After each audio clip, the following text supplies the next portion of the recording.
Ladies and gentlemen, welcome to another session at Room for Discussion. Today's session will revolve around one of the most iconic multinationals in Holland, Heineken.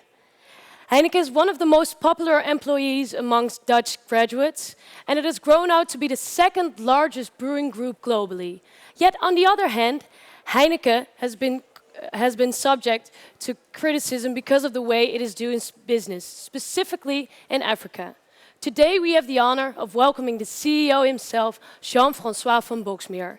He started his career as a graduate trainee, and after that he went to several countries in Africa and Europe before becoming head of the group in 2005. We will discuss with him several things. For instance, his experience as a CEO, CSR efforts as Heineken does, and besides that we will talk about the way conducting a global business is. But for now, let's give a warm welcome to Jean-Francois van Boxmeer. Nice. Goed gedaan. Yes, take a seat. Welcome, Mr. van Boxmeer, also on my behalf. It's great to have you here today. I don't think there's many people in the audience. For sleep. Yeah. They're too comfy to lean back in, so we like to sit at the points of the seats. I don't think there's many people here in the audience that will doubt your commitment and loyalty to Heineken. You've worked there since graduating at university for your entire career. What attracted you to working at Heineken in the first place? Yeah, the product. To be frank. We understand that. Yes. That as students, I suppose you will understand that. And because I was born and raised in Belgium, and what attracted me to a Dutch company, nothing would have brought me to a Dutch company, but it was essentially because Heineken was at that time already a very international spread company. And my dream was to go to Latin America. Back then I was rather fluent in Spanish, and my dream was to go in Latin America. As a student, I worked for what was in those days Stella Artois, which was one of the forefathers of ABI. And they sent me for an internship in Gabon, Africa, back during my study times. And I didn't want to go to Africa, I wanted to go to Latin America, hence I applied for Heineken. And they had a stronger position in this region at the time. They had, and but this was all false hopes, because Heineken sent me back to Africa anyhow. Yeah. So, and I spent 10 years of my life in Africa. Exactly. Without any regret, by the way. Nice. And nowadays it's quite interesting. You see people switch from companies quite a lot. And you stayed at Heineken your entire career. It's quite rare. Like, how did that come about that you... Yeah, but I started in '84, so that was quite normal. Still to stay for a long time with the same employer. I never felt... Perhaps one time in my career, I kind of thought quitting Heineken and doing something else, but finally I didn't. Heineken offered me traveling around the world, and every time extraordinary life experiences and professional experiences, and in a way I climbed the ladder up quite fastly, if to be honest. Yeah. And so there was no incentive, to be frank, for me to look abroad. Now, there is another dimension to it, is today people jump more often because the world has changed, and companies are less loyal to people as they used to be too. So things has two sides, obviously. And after all those years, you became CEO. And what made you suitable to fulfill these big shoes? It's the $1 million question, I think. You go from one step to another. You are not self-elected CEO. Obviously, it's not a democracy, but it's a cooptation phenomenon where, at all levels of your career, it's your bosses who promote you. And by successive promotions, you end up in the management board of the company. And one day, when the chief of the management board is up to replacement, the supervisory board and the shareholders make a choice. And the choice fell on me. And I suppose it is... And was that a surprise for you? Yeah, it came very early, Yeah. for sure. That was the surprise, but yeah, Because was there a specific point in your career that you thought like, wow, I can really manage to get to the boardroom level, yeah. or was it really right until the end that you? When I was younger, my only ambition was to be a managing director of a country and leading an own turf, if you will. Which you've done. Which I've done. And when I was asked to the management board, that came as a surprise back in 2001. Yeah. That was really a surprise. That I remember. It was Mr. Heineken who asked me, I want you to join the board. And I went like that on my chair. I said, no, Are you, you young boy. serious? Yeah, jongen. I said, are you sure? That's how it went, literally. And when you were asked the CEO, it's a big honor. And it's a moment of kind of, am I capable of doing that? Would you You say have your doubts, obviously, and then you go off, you swim, and it goes. Would you say you have a specific management style? Are you among your colleagues, or are you more top-down? That you have to ask my colleagues, because the guy who knows one of the least, it's myself, obviously. And so I have to point out to people who work with me what they think about my management style. The thing I can say is that the management style is more, you need to be adaptive. Yeah. You will not use the same style. Your character doesn't change, but you have to adapt your style to the people you lead, in part. And so certainly I didn't lead in Poland or Italy the same way I led in Africa. And even as a CEO, I'm now doing it for 11 years, I'm not leading today as I was doing it, let's say, 5 or 10 years ago.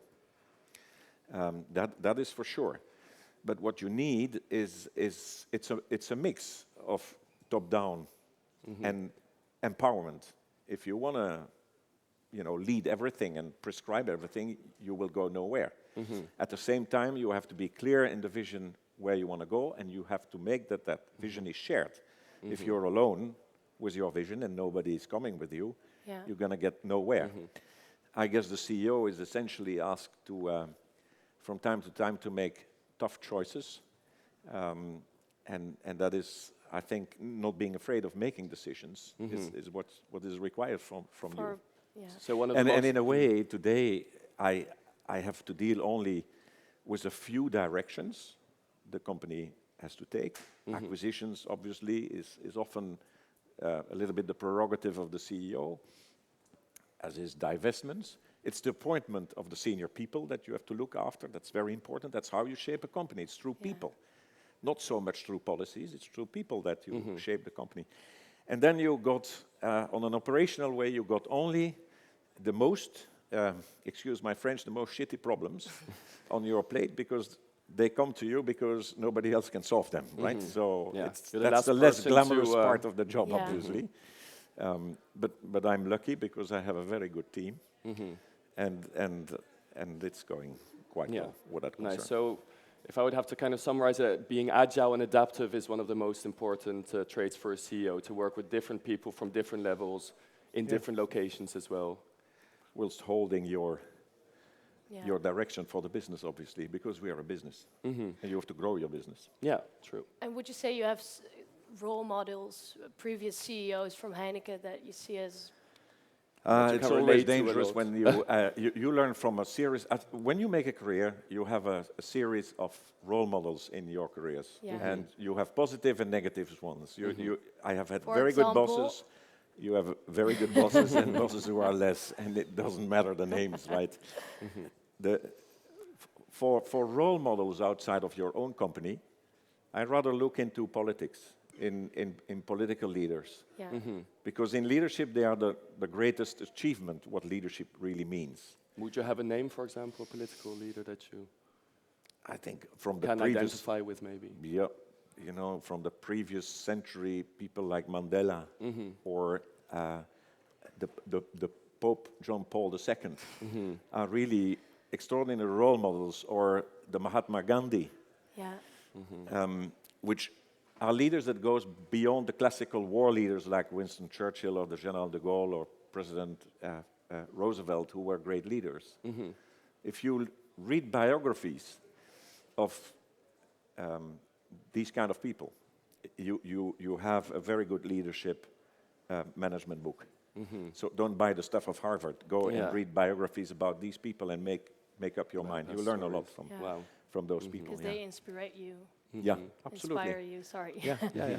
Okay, besides that, I was wondering, what do you do as a CEO in a day? At what time do you wake up? Do you travel a lot? Are you the last one in the office? Leave? I'm not the first one in the office in Amsterdam. I'm often the last one, but certainly not the first one. I travel half my time. I wake up at 7 every morning, so I'm not very early, except when I have to wake up earlier. That's to catch a plane or these kind of things. And I try to be at midnight in my bed, which I try to do since 5 years. In the old years, I was kind of going far over that midnight thing, and I've learned to reduce and to really look at the sleep quantity. Don't eat too much, don't drink too much, sleep enough. So you need a disciplined life. It's a very physical job. It's a very physical job. You need a good health. It's pretty hard to stay focused. And you have to focus on so many things which are very different on every given day. And so you have to have the agility to go from one country to another, from a supply chain problem to a marketing problem, a people problem to a conference, to this, to that, and therefore you need to be disciplined. So the life of a CEO is a lot less glamorous than you think it is. With a lot of travel, and in your career at Heineken, you've had a lot of postings internationally as well. Could you give us a brief overview of which countries you've worked in? Well, for Heineken, I worked in Cameroon, Rwanda, what is now called the DRC, which was Zaire back then, Poland, Italy, and then back again in the Netherlands. That life goes pretty fast. Let's take the Zaire example, Congo nowadays. You were the sales and marketing manager there and became the general manager of the business. It still is, and it used to be quite a corrupt country with a sort of difficult political environment. What were your concerns as the manager, as the general manager, on a day-to-day basis at this time? It was around the 90s, I think.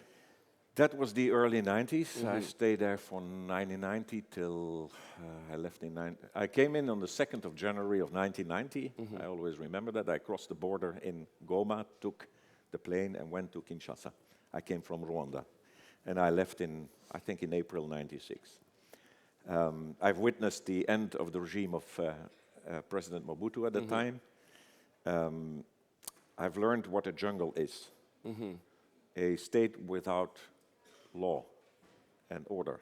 And could you see this back in the way? I'm afraid it still is today. In all the countries that Heineken operates in, it's most probably the most difficult one to operate in. And it is very difficult to change a country and politics in a country from outside.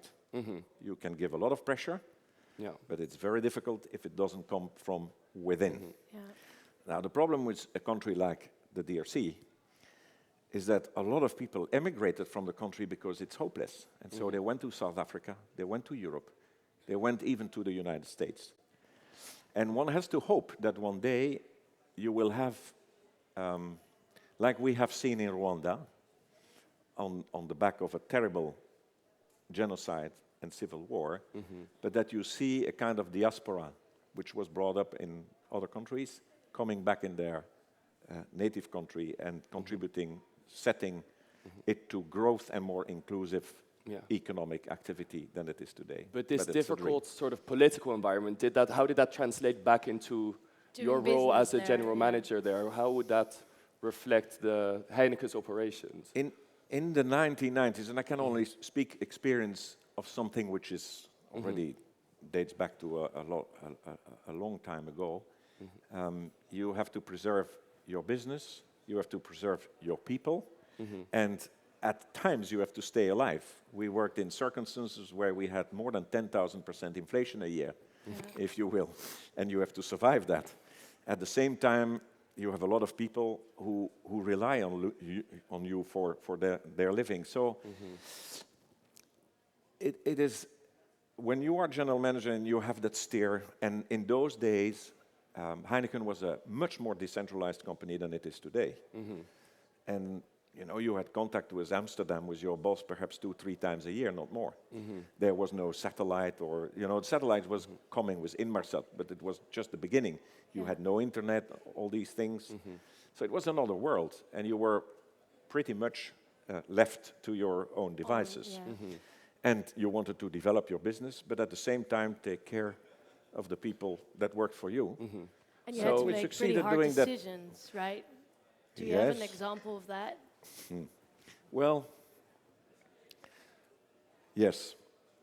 I think in an environment where you lose, where the market is kind of halved in a period of time of 3 years, you cannot keep all the people on board. And you have to take a leave with people. And that in circumstances which are not happy circumstances, and not with nets where people can find similar jobs like you would have in the West. That is not the case. Those are very hard decisions to take. Things like how you allocate Medicare, because we give Medicare to people, but then again, a lot of things cannot be done in the country. And you have to refer people outside the country, send them to South Africa, or at those times in Belgium or Nairobi. And who do you send and who you don't send? Those kind of decisions were, in those days, hard to take, obviously. And looking back, would you say your time in Africa has kind of influenced the way you're doing, your role as a CEO today? Is there something that you learned in that period that you're... Sure. Sure. An example, maybe? Sure, it did. It is, on the one hand, I have seen things which were really, really, really painful, and so you have a sense of relativity of things that you keep for life, I would say. Things that touched you because you are exposed. As a business leader, but it would even be harder if I were older.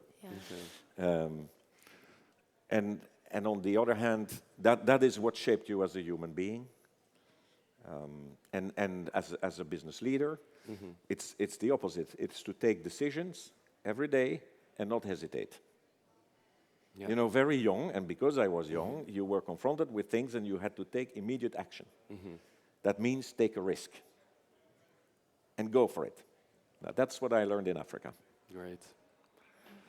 At this point in time, are there any audience questions already, maybe on Mr. van Boxmeer's career, his experiences abroad? Yeah. Hello? Can you... Yeah, I see. Thank you. So you're very inspirational. Sorry, the mic... Is not working. Yeah, I didn't think so. How about now? Okay. Yeah. So you're a very inspirational, international, great leader. I would like to know, in your experience, is great leadership something that people are born with, or something you have to acquire through experience and training throughout your career? That's an interesting one. I suppose it's both. But life trains you, and you have to be open for that, I think. Yeah, it is very difficult. I never dissect myself. I guess that, you know, leadership is not all about what you want, right? And it's to integrate what other people want in your agenda that makes you an effective leader. That is, I think you need a lot of empathy to be able to lead people. Now, listen, I run a business, right? We have to sell beer, we have to grow the business. We are not a charity institution, make no mistake. We have to grow a business. But at the same time, you're not only there to serve the shareholders of that business, right? You serve your customers, Your consumers have to be inspired by the product you sell, and the people who work with you have to love working with the company.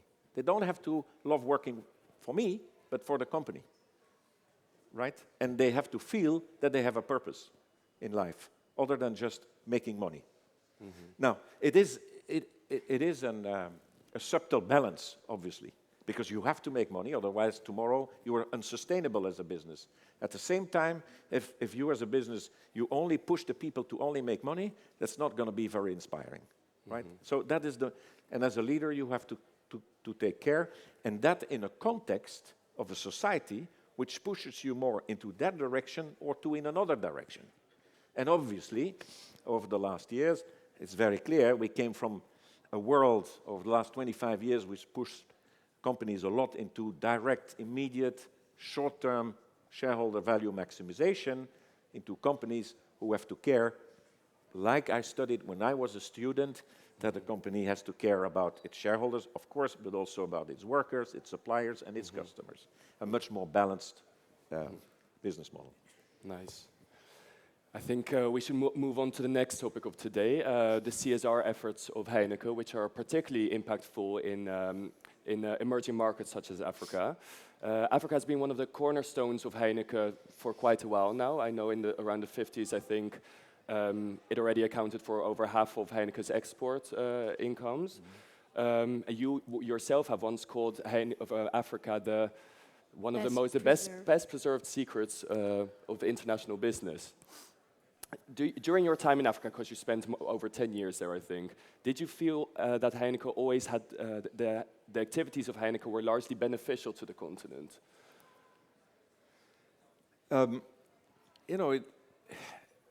We tend to believe yes, but we are a drop in the ocean. That is not, Heineken is very important here in the Netherlands. They have a lot of large attention. impact. They're not a drop in the ocean in some countries. Well, you have to consider yourself as that drop, right? And not to overstate the role one single individual company can make in a given country. Let's put that first into perspective. I said often it's the best kept secret because not a lot of people invested in Africa when everything was going wrong 20 years ago or even. Over the last 12 years, Africa has been again in the spotlight for growth. Now, it's debatable whether that growth is inclusive enough, and the argument goes easy, it's not inclusive enough, but it has been growing quite a bit. Now, for 18 months now in most of the countries, you have problems. It reversed. Africa is 13% of the business of Heineken. But we have been there since the 1930s, so it's kind of core for us. And we have a lot of people who have been working in Africa. And so the passion for Africa is very much alive. We have a lot of people who have been working there, and they love working there. And so it's part of the family for a long time, if you will. And as a business opportunity, it's a very big opportunity because it's together perhaps with India for the beer market, it's one of the least developed markets you have in the world yet.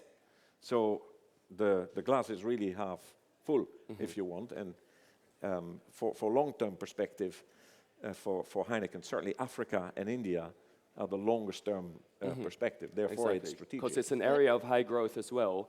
But at the same time, it's a really challenging environment as well. There's many countries in Africa still that are struck by poverty and corruption.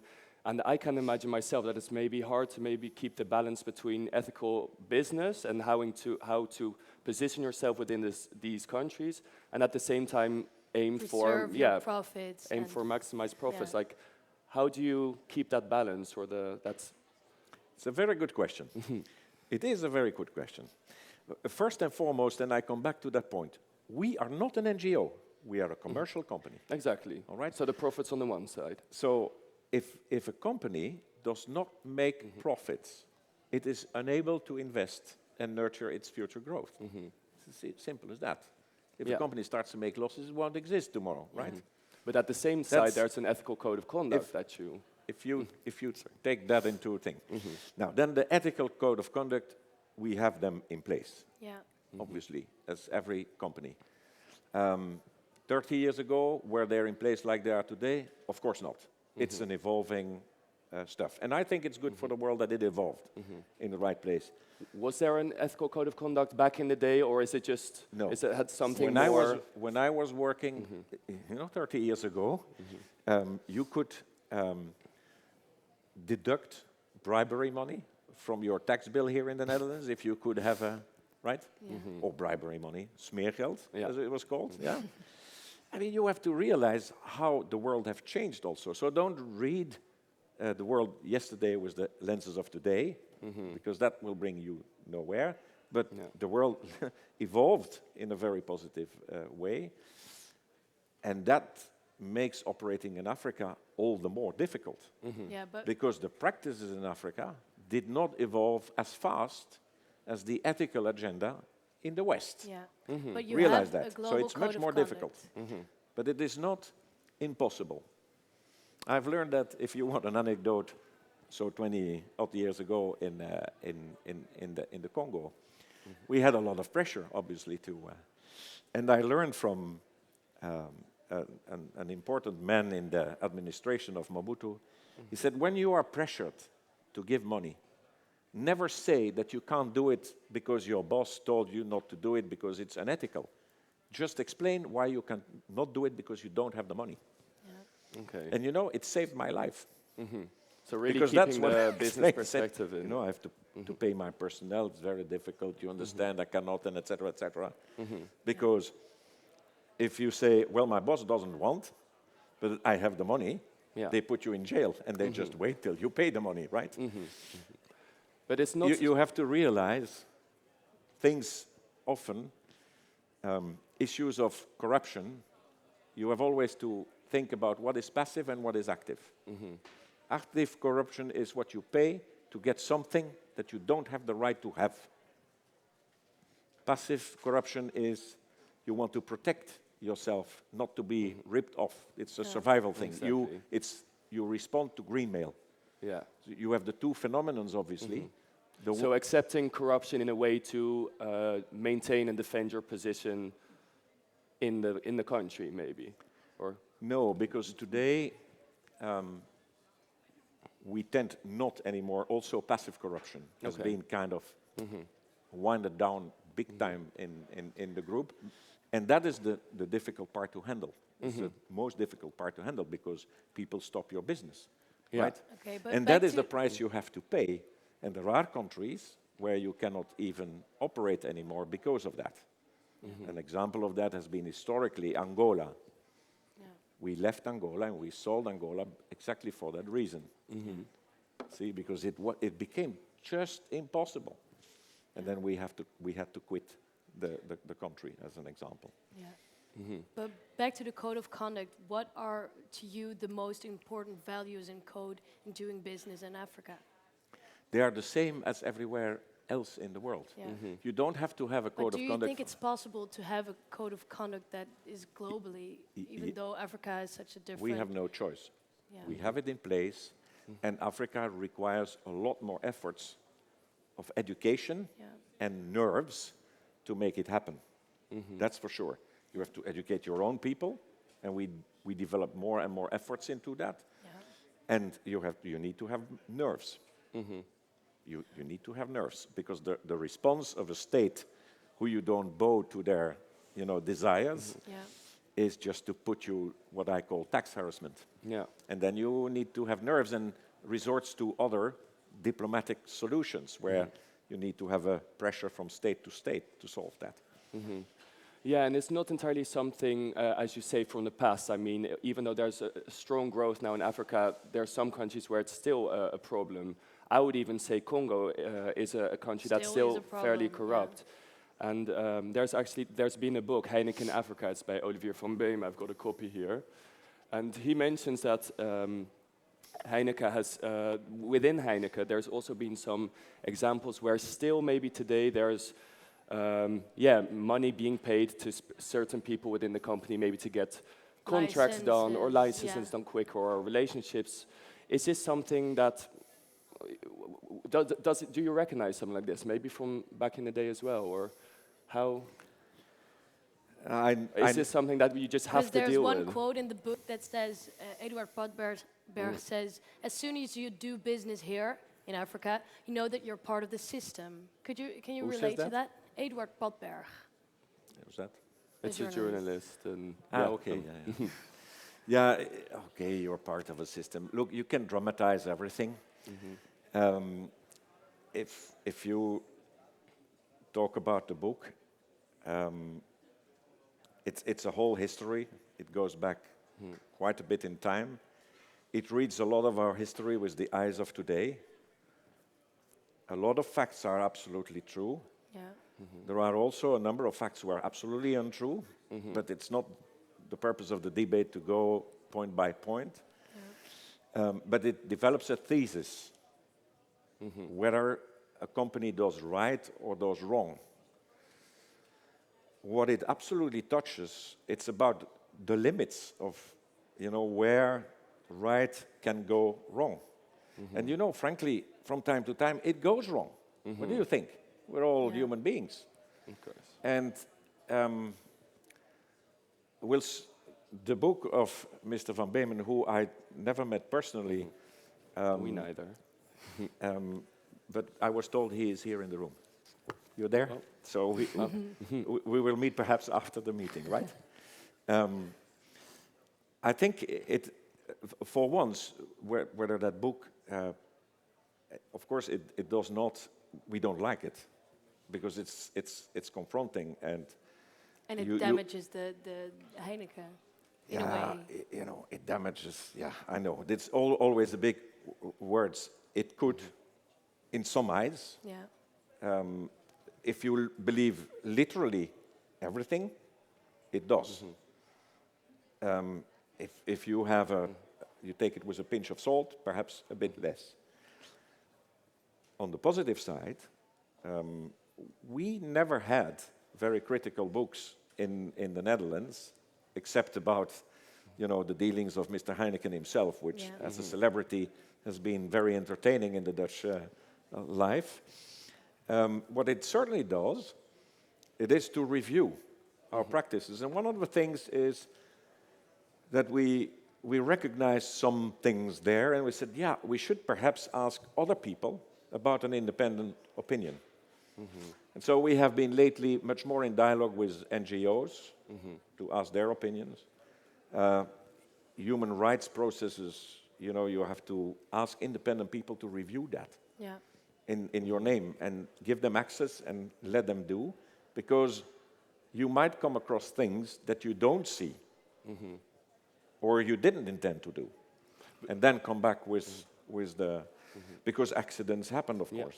But in general, it's just really interesting to discuss because it's something that many global companies have to deal with business activities in emerging markets and in South America and Africa. And it's just, it's interesting to get a grasp of how do you, maintain a global sort of air and presence, but still being able to do business in different environments, because these environments in Africa, for example, are so different to Europe. So that on its own, I find very interesting. Wait a minute. If you look now, first of all, and to finish on the Africa thesis, if you think that we built a successful Africa business based on corruption of governments, you are plain wrong. This is not how you build a business. All right? That is what I'd like to leave you with a thought. Yeah. This is not a government-to-government business. No. It's a fairly liberal business. We invest a lot of money in Africa. We have been investing in agricultural But there are cases in the integration chain for many, many years. We make it more vocal today. We take some commitments of 60% locally sourced by 2020. We make that more transparent. But we have been working on agricultural projects ever since 1982. Started off, by the way, in Burundi, a very controversial country today, for good reasons. So that is what I'd like to say. The second thing is, the world is large. And obviously, you have a business and political context which are very different in Africa, as you have in Asia. And Asia is very diverse. China is not Vietnam. Vietnam is not Thailand. Russia is another story. Latin America, you have Brazil, Mexico, all different stories. But that does not prevent you to have a Heineken way of doing business, and that is a way which is encroached in where it was born, here in the Netherlands, with a number of moral and ethical principles that are applied to the business and that we believe are right to do, and that we will continue to do, to apply. Are there any questions from the audience at this point on Heineken's CSR efforts in Africa, perhaps? Before we move on to the more global trends of the beer market. Mr. Jean-Francois van Boxmeer. I prepared a question, and it's about the following. One of the biggest challenges of doing business in Africa, on the continent, for a beer brewer is the bad condition of the roads.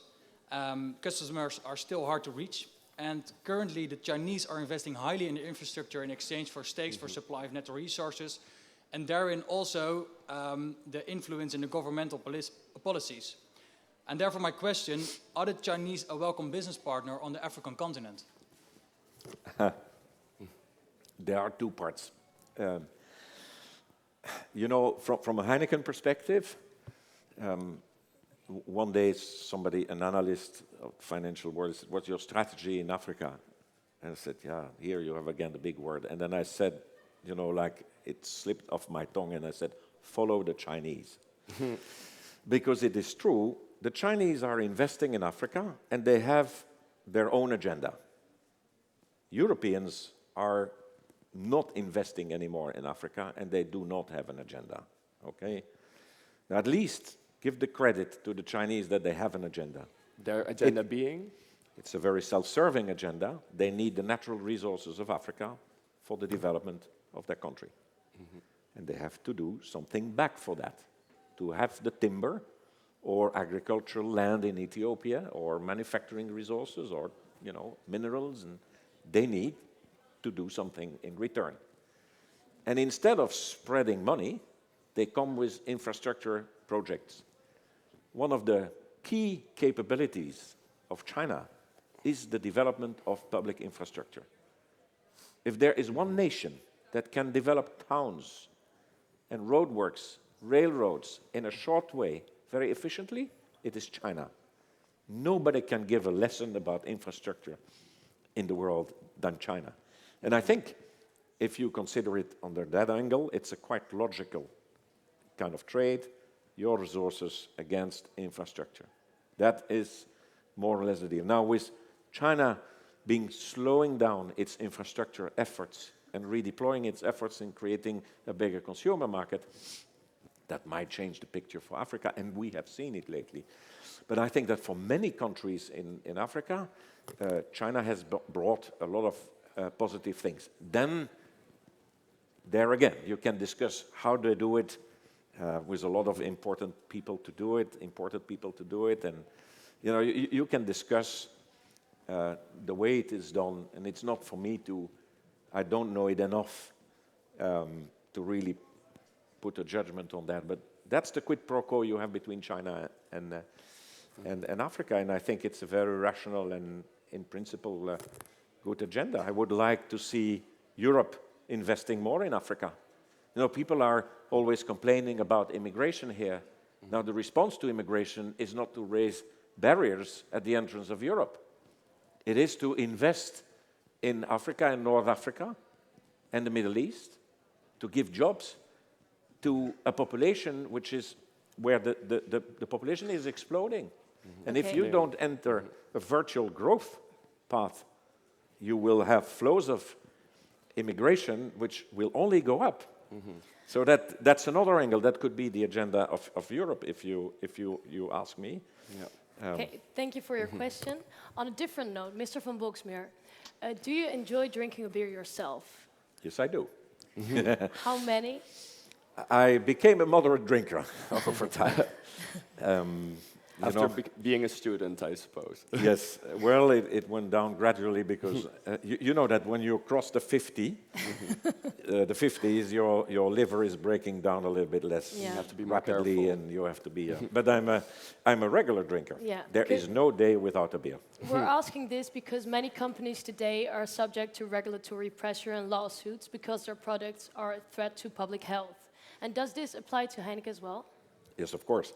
Yeah. And nowadays, more and more investors refuse to invest in certain industries. And are you worried about this trend reaching the beer industry? I'm less worried about the investor specific. I'm less worried than for the tobacco industry. Yeah. Because in smoking, it has been so far proven that there is any benefit of smoking, whereas in drinking, the common thesis in the scientific world is that moderate drinking is not harmful, and that moderate drinking is even promoting, the heart vaten conditions, etc. I leave that to the medical community. It's not for us to say that, because otherwise we go all sorts of places. Where our place is to make sure that we contribute genuinely in the efforts to reduce alcohol abuse and, more importantly, to promote responsible consumption. We cannot prescribe responsible consumption. Don't put that on my plate. I cannot do that. But at least through our advertising codes and the messaging, we have to make the message of responsible drinking. The other way around is to saying, actually, drinking too much, guys, this is not cool. But I won't convince you. It's not me at my age, CEO of the company, who will Is this convince something you. you worry about as the CEO? Do you feel responsible for that? Worry and responsibility is not the same thing. Worried a lot less, responsible a lot more. And I think it's also an evolving agenda. We have also been discovering that you have to dare to make the message of responsible drinking with your own brand, which we do with Heineken. Campaigns of dance more, drink slow. We stepped in Formula One, and when you drive, never drink. And it's Max Verstappen who has to say it, not me, right? I think the role models, it's to be ingrained in culture that moderation is actually what counts. But that has to build up in a culture. I'll give you an example. In Italy, if you're drunk, fai brutta figura, si dice in Italiano. Yeah? So drunkenness is very seldom observed because socially terribly unaccepted. Whereas in other cultures, drunkenness is bonding. I worked in Poland. We became real good colleagues when we were drunk together, right? And not before. So it has a big cultural component that you cannot break in one day. But for a business to be sustainable, i.e. we exist since 152 years and we want to be existing in 150 years, you better take that agenda seriously, but you cannot do that alone. You have to do that in collaboration with a lot of people. That's public health authorities, which are the most, because it's convenient when they have a problem, they say it's your fault, right? That's what is happening. The WHO is saying, alcohol is the fault of producers. We know that prohibition doesn't work. So it's only through patient education and the producer playing the role and recognizing that you have a good business by regular users, but not a small group of overusers. But Heineken also probably wouldn't be the size that it is today and make the profits as it does if everyone would drink responsibly. And maybe this is not specifically for Heineken, but also the other big players. I mean, yeah, but you're never going to tell me that we make the bulk of our profits out of the alcoholists. Huh? You're not going to convince anybody. I think what I'm saying here is you have to be cognizant of the fact that if you want the business to continue to grow, you have to avoid encouraging overconsumption. And it is true, if you look at advertising reels over the past 40 years, it was quite different in former years, yes. It changed for the better, I think. And, frankly, in 10 years' time, we will perhaps come across new views which will change again. What I can see for now is that the role we can play is essentially in the marketing messaging and the role we can play in making abuse less cool, on the one hand, and certainly in road safety, and that's not so much for Western world, where it's already pretty well developed. But I think about countries like Vietnam or Mexico or Nigeria to work much more on the road safety agenda. Yeah. And a brand like Heineken commits itself to invest 10% of its budget in that messaging.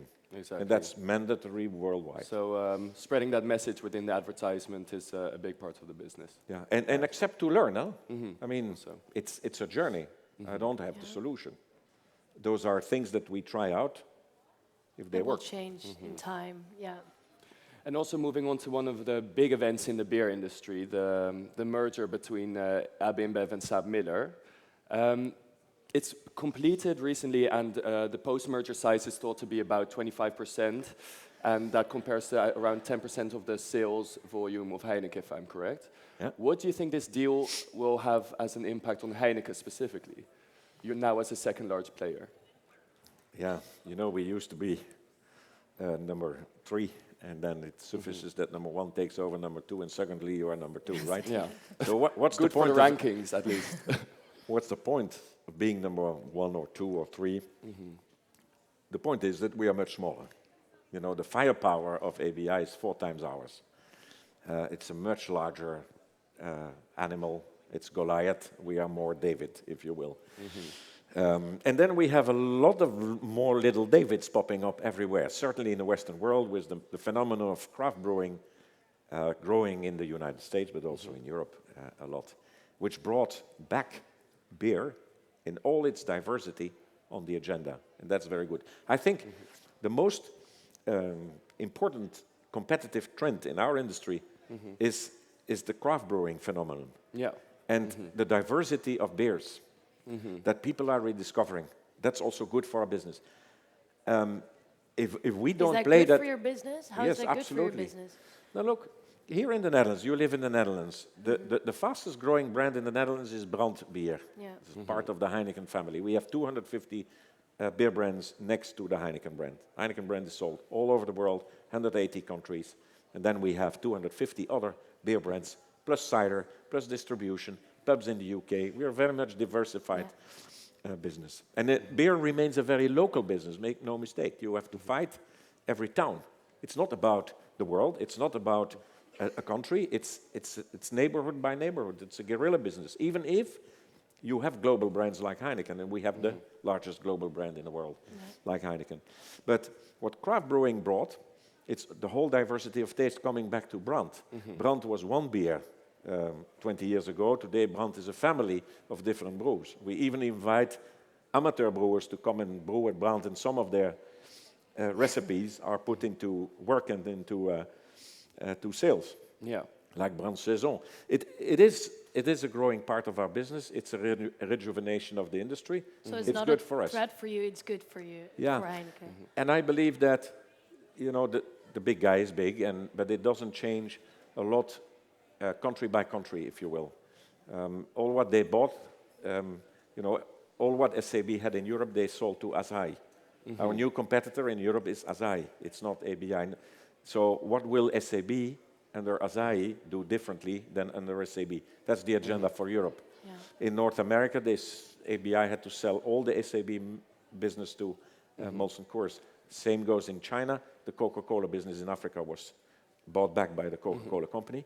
So what changes for us with ABI is how ABI will compete with us in Africa, because that is the big change for us. It's the big change. Yeah. We will see and observe what they will do. It's too early to.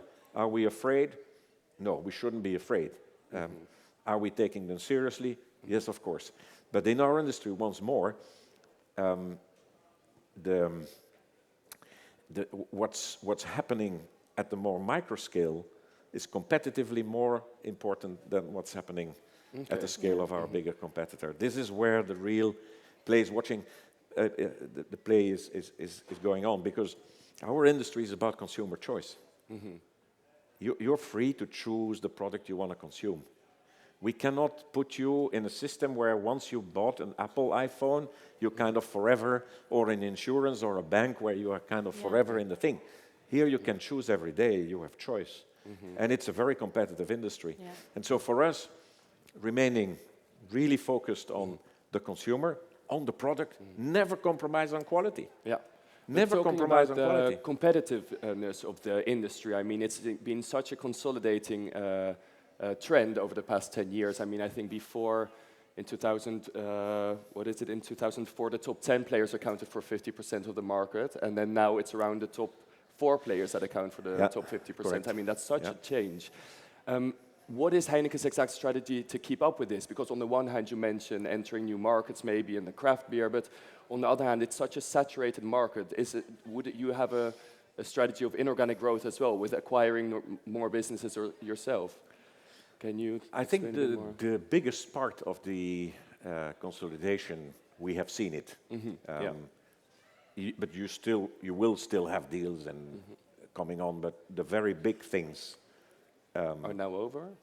I would say, I mean, who knows what can happen, but I think a lot has already happened.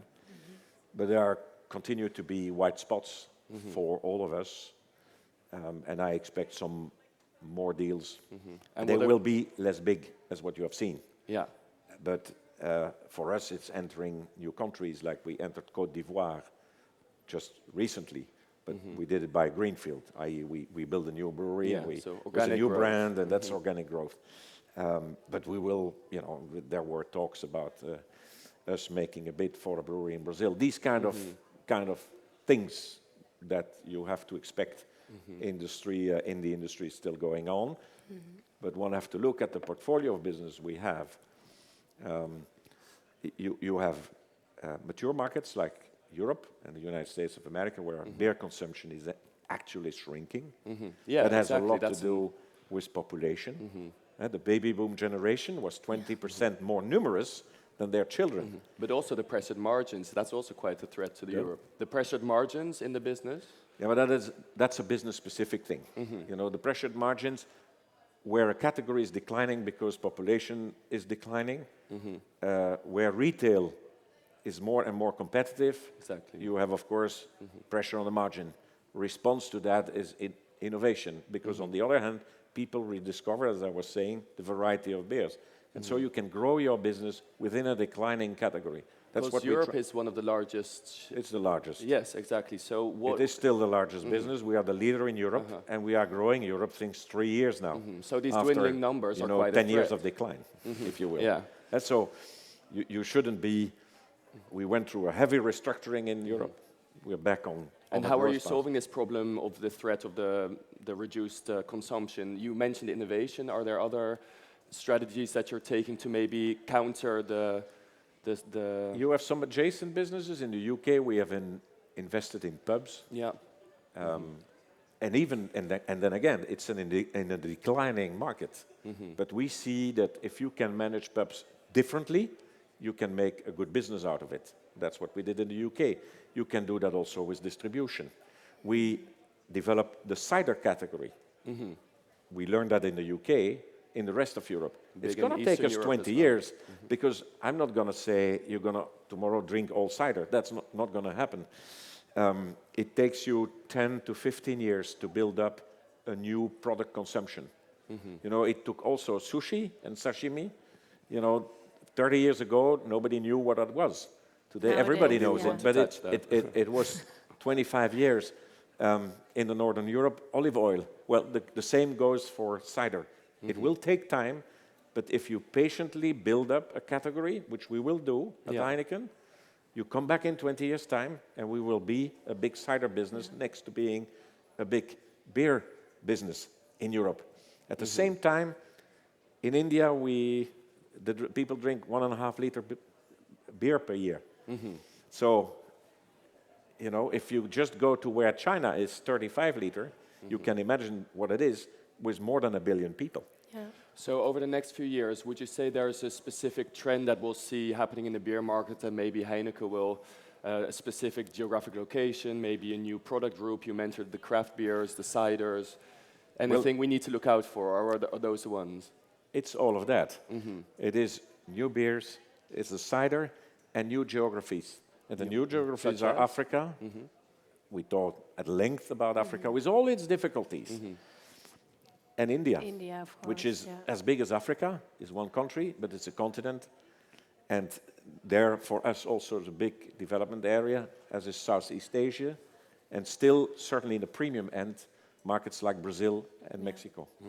That's the long-term future of Heineken. So I would dare to say that in terms of sustainability of the business model, for the next 20 to 50 years, we're relatively on safe grounds. Okay. Okay, before rounding up, are there any audience questions? Yes, my question is about the environment. Heineken has done a very good job in promoting itself as a sustainable company, at least in the Netherlands. My question is the following. Is Heineken looking at sustainability as an area at which it can set itself apart from its competitors and excel? Or is Heineken reaching out for sustainability cooperation within the sector and therefore working together with other competitors such as ABI and Sub Miller in order to make the sector more sustainable? Very good question. Try to be brief. On the agenda of alcohol abuse, prevention, all these things, which are a core part of the sustainability of our industry, we work as an industry as much as we can. But obviously, Heineken tries to continue and take the lead in that. But there is a lot of collaboration there needed. On the environmental sustainability, you don't need your competitors with that. It's just you compete financially, but most of the time, consuming less water and less electricity and less carbon goes hand in hand with a better business, except in the whole logistical chain and the packaging chain. Those are the big, I would say, challenges that we will have in the coming years. How to improve the logistic and the packaging, because you still have to bring the product somewhere, and you have to package it in a safe way. We are a pressure container, so you cannot lightweight you to the end. You have physical laws. So those are in relation to technology, but usage of thermal energy and electricity. We have internally a program which is called Drop the Sea, which is a new approach to carbon footprint, because after COP21, what it entails is that you have to go 1 mile further. We are very committed on it. There are a number of things that we still don't know how to solve. In the Netherlands, it's much more easy because we have all the technologies available, and networks and partnerships are easy to realize. The Rotterdamse Warmtekring, that kind of initiatives are collective initiatives where you can, partner with a lot of other people to improve your footprint. That kind of network you don't necessarily have everywhere. In a country like Nigeria, where we still have to burn oil in generators to produce electricity, we're far off of sustainable energy. And we have much more to work on solar, and essentially solar in that country, but also to try to form coalition to have a better energy supply and a more sustainable energy supply. Okay. But that will take quite a number of years. But yes, we're very committed to it. I wouldn't be I think it would lack modesty to say we're going to make the difference.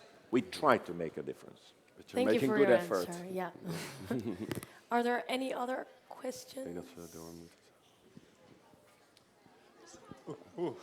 Briefly, because I think we're rounding up. All right. Yeah. So I understand you support CSR, and my question is, there was a lot of criticism about leaving social issues to the voluntary self-regulation of companies, kind of privatizing this sort of social regulation. And the UN has recently launched a working group that creates a binding, or is supposed to create a binding code of conduct for companies that conduct business on the international sphere.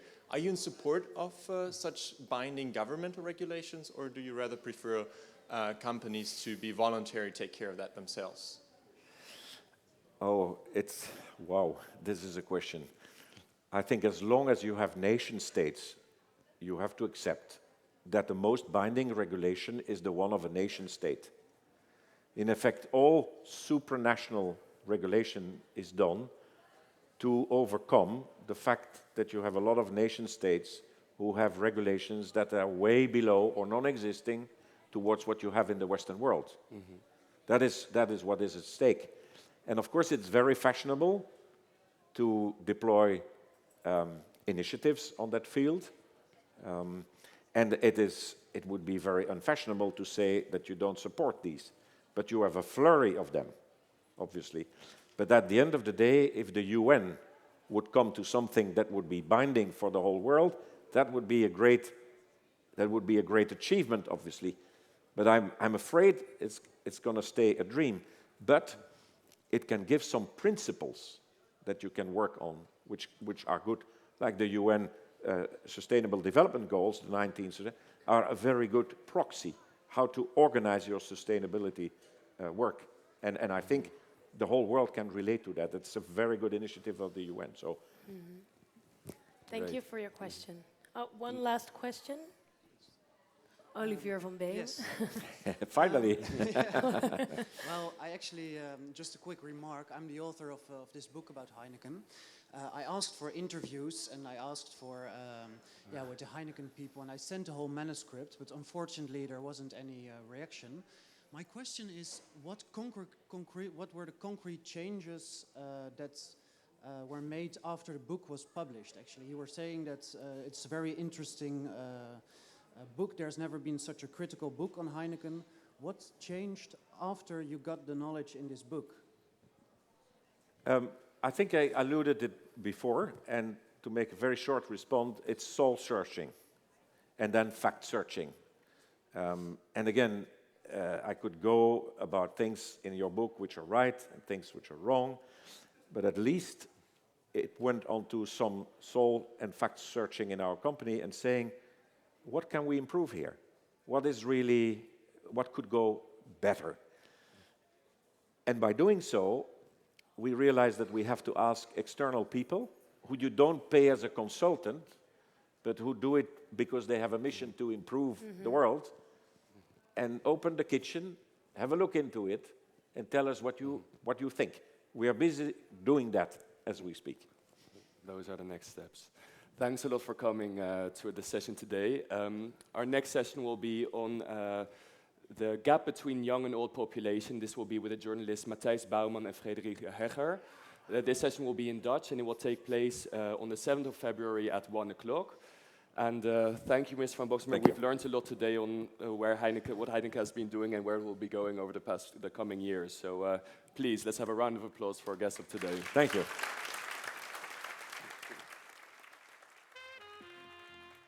I like your...